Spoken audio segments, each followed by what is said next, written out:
Today we have the new Mk3-T by SPL, which is modelled off the Mk3-T hardware unit. Brainworx Audio also took it a step further by adding an updated version of the Mk2-T, adding some additional features.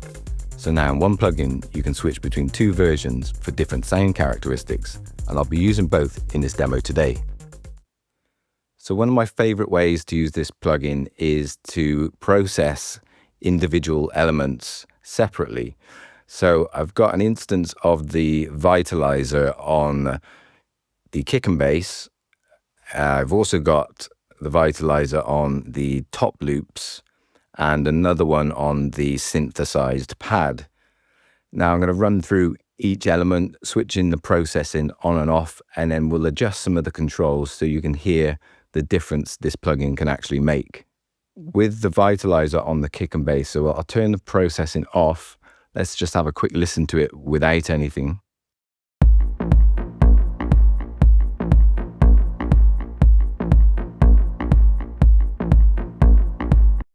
Okay, and now with the processing on.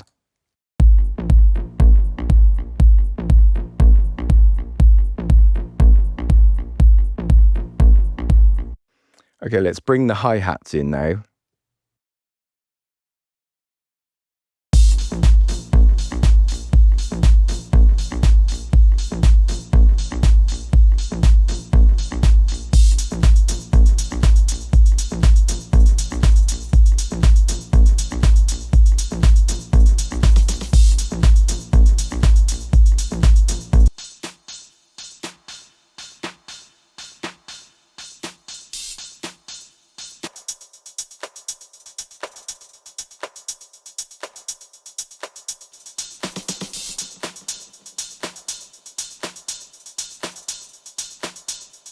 Again, you can hear a big difference there. We're using the stereo expander to give some more stereo width and pushing up the intensity, which is like a high shelf EQ almost, giving that extra harmonics and brightness in the top end. Okay, let's bring the pad in.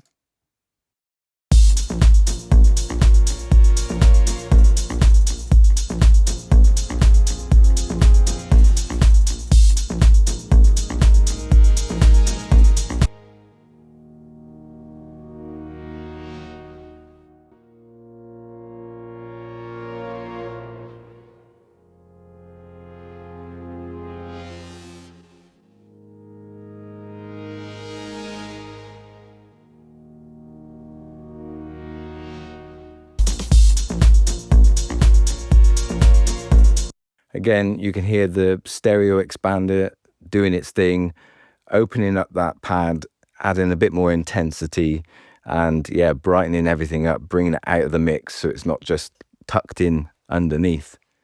Okay, so what I'm going to do now is I'm going to bypass those 4 Vitalizer plugins whilst the track's playing, and you can hear what the sum of those all add to the overall mix. So when I raise my hand, it will be in bypass, and when I take my hand away, all the plugins will be activated.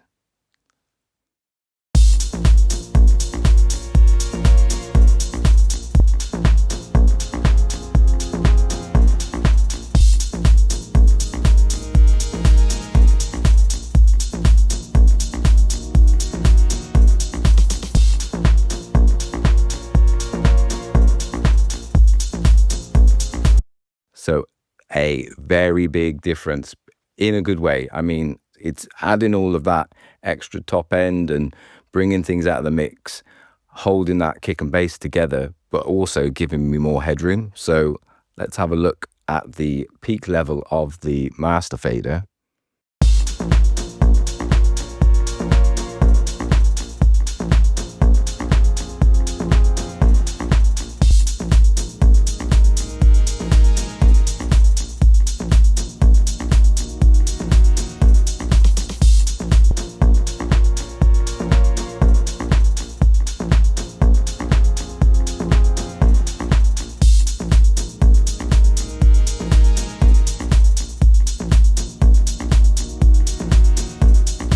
So yeah, just about a dB of extra headroom gained after all the processing.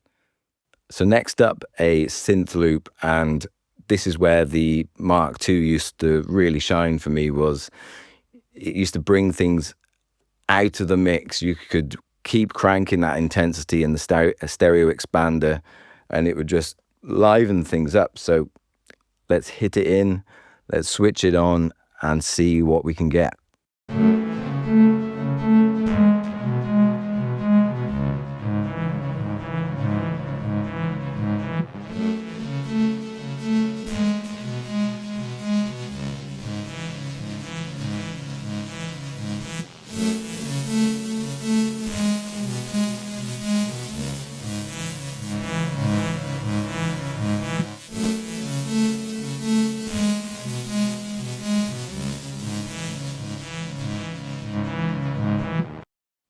Nice, let's move on to the next one.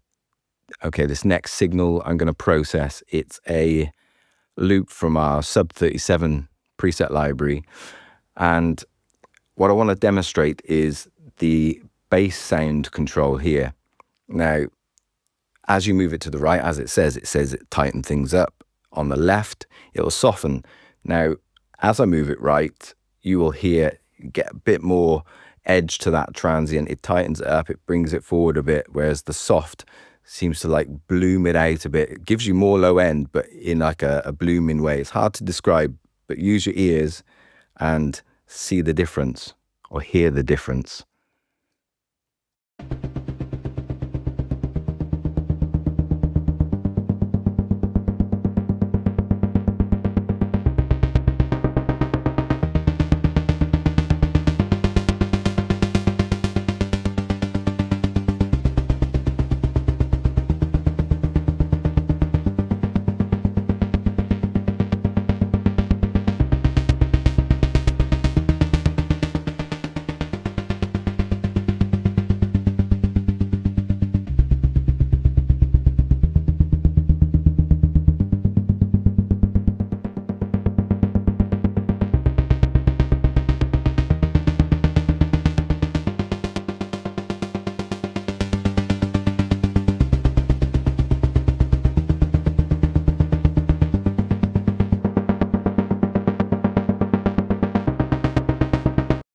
Another big difference, and yeah, I think it sounds a lot better, a lot tighter with that right hand control of the bass sound into the tight parameter. Okay, let's move on to another example, and this time a ambient mix. So here we are with the ambient mix, and I've got the Vitalizer Mk3 set on the group. So it's basically acting as a master bus processor for these elements. Now I'm going to play through the track and I'm going to activate and deactivate the plugin, and you can hear the difference this thing can make.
Quite a big difference again. Now, one thing to note, again, let's have a look on the master channel and see our peak level, and the difference the Vitalizer makes in terms of headroom.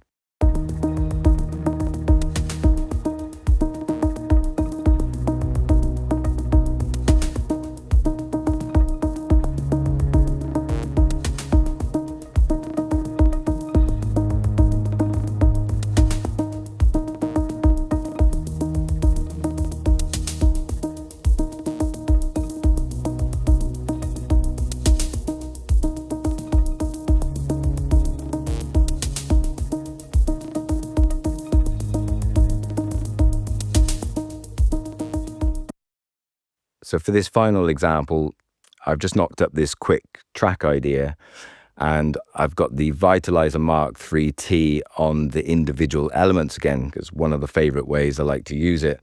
I've got it on the bass, I've got it on the hi-hats, and I've got it on to this lead pluck. Now I'll play through the track and I'll mute all of the processing with this one key here, holding my hand up when it's bypassed, and let's have a listen to the difference it makes.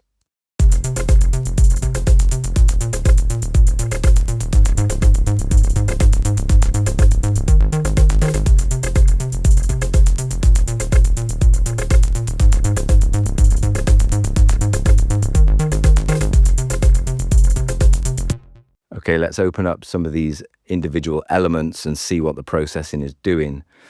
Now, the biggest difference on this one was the kick and bass relationship with the plugin enabled. So I'll play it through, engage, disengage, you can hear the difference.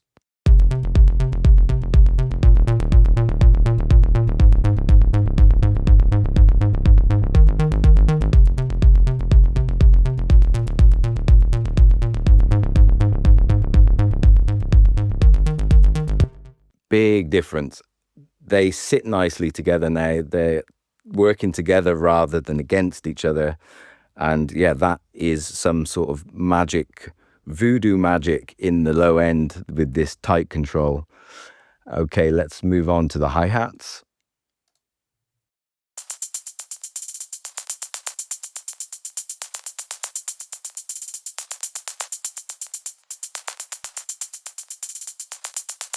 Great for adding that sizzle and the top end with this intensity knob.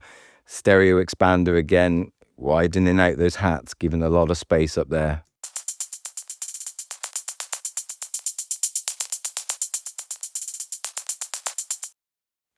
And the lead, the pluck lead.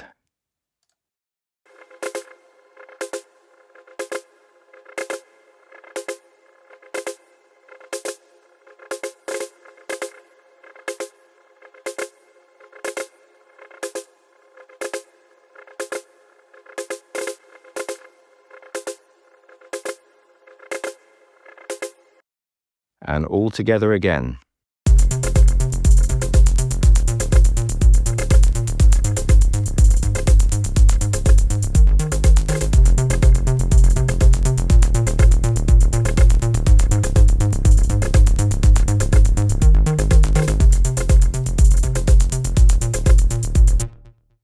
So to round up, this plugin is extremely versatile.